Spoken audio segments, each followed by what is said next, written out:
Hello, I am Birgit Hagen from the University of Pavia, and also on behalf of my co-author, Mertzanis from the University of Tübingen, it is a pleasure to introduce you to our work on the impact of entrepreneurial team experience on international expansion.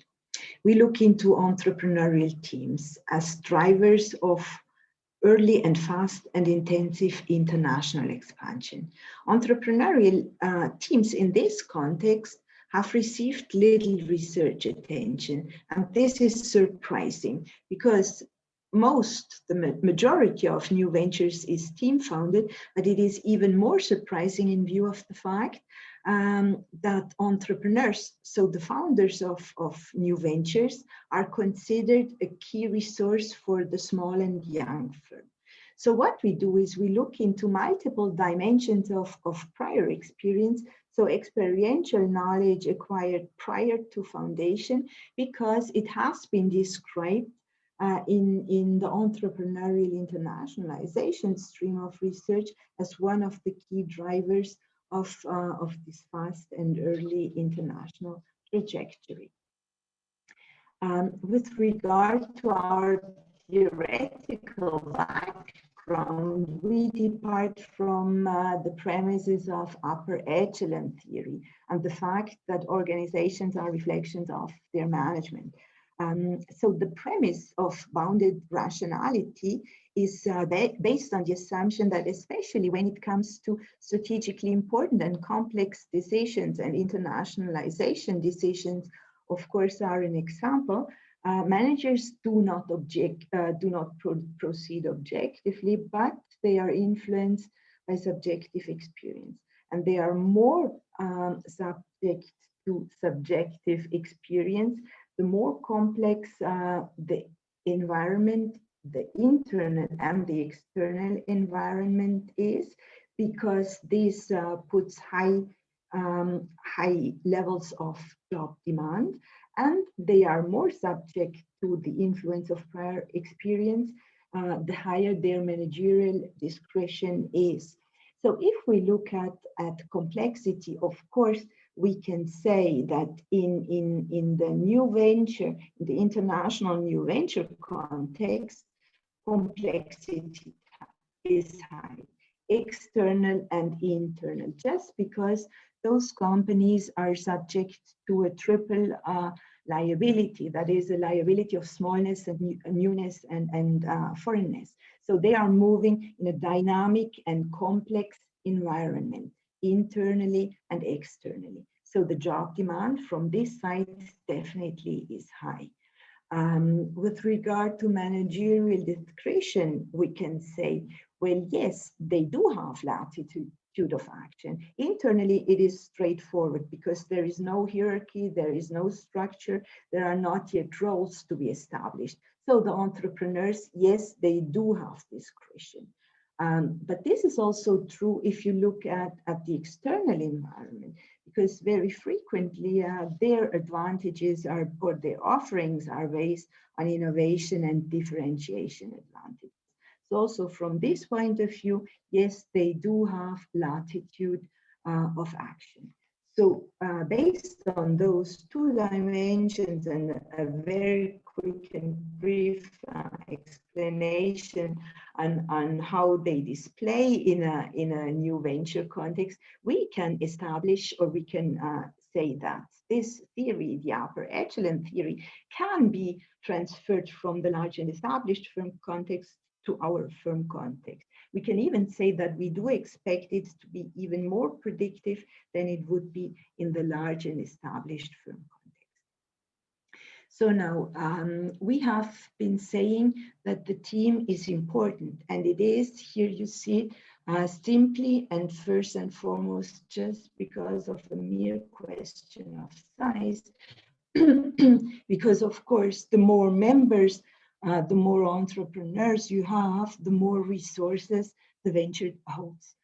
This is not just a poor function of time, let me say, or it is also a question of more perspective that comes into the strategic and complex decision making and so on and so forth. Our key dimensions, however, are all related to dimensions of experience.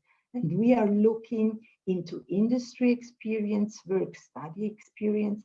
We are looking also into experience in related functions. So having worked in a multinational enterprise or in import-export related functions, and we look into market specific experience, which is one of the key dimensions in the Uppsala model, for example.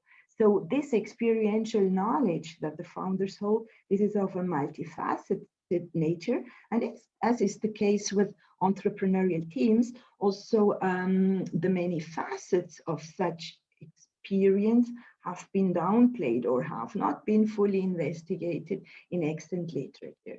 So you see it here, industry experience has been rarely considered. And if it has been considered, it was considered a control variable. So international work experience and study experience have been integrated many times in studies. These are the most studied dimensions, but here, as is the case for almost every dimension we investigate, extant work shows mixed findings.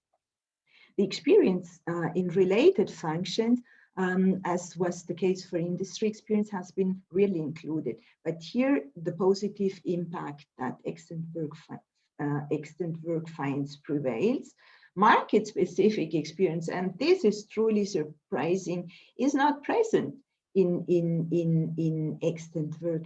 And market-specific experience, you remember, that is the trigger that brings in the Uppsala model. It's not the only one, but it is one of the key triggers that brings the international expansion from a domestic market to the next market, that helps moving along the establishment chain and so on and so forth. But this has not been investigated in international entrepreneurship. Languages instead have been considered, and also here we find mixed findings. So what is the underlying hypothesis, or why is experiential knowledge important overall? So overall, and very simply said, it is important because if you have prior experience of countries, of functions, of tasks, you are quicker to taking strategic decisions. You are more able to identify opportunities and to exploit such opportunities, because you already may know partners, you may know stakeholders, you may have access to distribution channels, and so on and so forth. So all these prior experience dimensions, they are hypothesized to facilitate international expansions, and thus have been seen as one of the explanations of why international ventures do proceed so quickly and so early on the international stage. So put together the hypothesis, what do they say? So we do say in general, although prior findings are missed, what we are saying is, and we do explain that a lot more in detail in the paper, is that prior experience in the same industry, in a multinational company or an import-export function, in work or in study, do have a positive influence on this internationalization speed of our new ventures and the study. And the same is what we posit with foreign languages. So also this we posit has a positive influence on the internationalizations. The empirical analysis is based on 98 usable questionnaires we collected with an online survey in Italy and in Germany from April to June 2019. This response, this corresponds to a 13% response rate, and this is what we usually find in a small firm context and with online surveys. We have tested for non-response bias just to anticipate it, and we did not find any differences. We used measures in terms of dependent variable. We used the number of months needed to reach physics sport intensity of 25%. Usually in similar studies, a 3-year threshold of 25% is used. So we do have a more fine-grained measure of our dependent variable, because of course it is very different whether you reach 25% in 6 months or whether it takes you 3 years to reach it. In terms of the independent variables, they are all measured in the same manner. So we ask for the length of experience, so the years all the entrepreneurial team members have worked in similar industry, abroad, studied abroad, worked abroad, and the number of foreign languages they speak. We use OLS as a method. We have tested for equivalence because we may think we have a structural break after the 75th observation, but we do not find such a structural break. And here you see now our regression results. So the model overall is highly significant, and also the variables do have good predictive power, as you see here. We do explain a rather high share of variance. So around, my mouse is not working, 21%. So if we look now at our single hypothesis, what you see is that we can confirm our hypothesis 1. So prior industry experience, so one of the dimensions that has not been considered very frequently in extant work is shown to have a positive, significant influence on the speed of reaching the 25% international sales. We do find also positive, a significant and positive, so the opposite direction of the influence of international experience, and this comes to our surprise. So I have said before, the findings are mixed, but still, let's say this idea that international work and study experience do trigger fast and international expansion prevails, also supported by qualitative studies. So this comes to our surprise. And then if we look into foreign languages and prior functional experience, those two hypotheses are rejected. So a tentative explanation of this opposite direction may lie on one hand in the fact that we had to aggregate study and work experience. And we had mixed findings for both work and study experience. So we are not able to single out the single influences.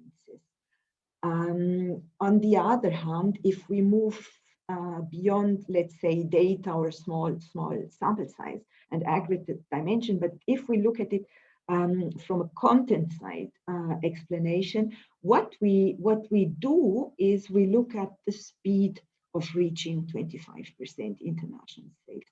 But what we know from international new ventures is also that they take big steps, or that they do also committed strategic decisions. And we do not yet, at least at this point of our analysis, look into the type of markets they go, so whether they are going to very complex markets or whether they go with very committed market entry modes. Because then we would say, so the small and young and international firm, it may have to trade off somehow the risk, right?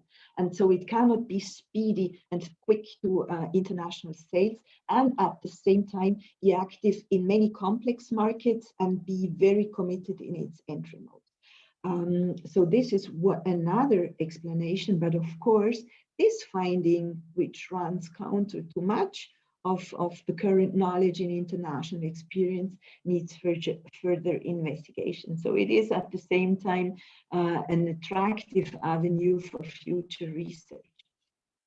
So if I come then to our contribution, limitations and future research, let me start with the contribution. So what we do, and this is then I think convincingly in our paper, we show why and how the upper echelon theory can be transferred to a different firm context. What we do is that we look into a team view and thus put international experience or prior experience into a team and not just look at an individual. We have multifaceted experience dimensions we are studying when most of the extant research uses just one or two of those experience variables, and they do have different impact, of course. So we shed also much more light on the various experience dimensions. And what we question, however, here with our result, is this role of international experience. So we definitely need to look into this more closer. So the limitations, of course, are the relatively small sample size. So the around 100 new ventures we have in our sample, and that we had to get to aggregated measurements, so that it would be much better to single out the various dimensions. What would be also, of course, of importance is that we disentangle, as I explained before, also to understand this contradictory evidence somehow, that we disentangle speed and intensity and add insight on the type of market and committed and market entry modes that those ventures use. And what would be of huge benefit also to further insight would be, of course, to add some insight and variables on the breadth of experience. So the heterogeneous experiences that the founders have, because we, at the time being at least, we just look into the depth of the team experience. So these are our findings. This is our contribution. These are the limitations. I do thank you for your attention, and I'm very much looking forward to discussing this live with you at the CIMA and to hear your comments, your critique, and maybe your suggestions. So many thanks, and looking forward to seeing you at the CIMA.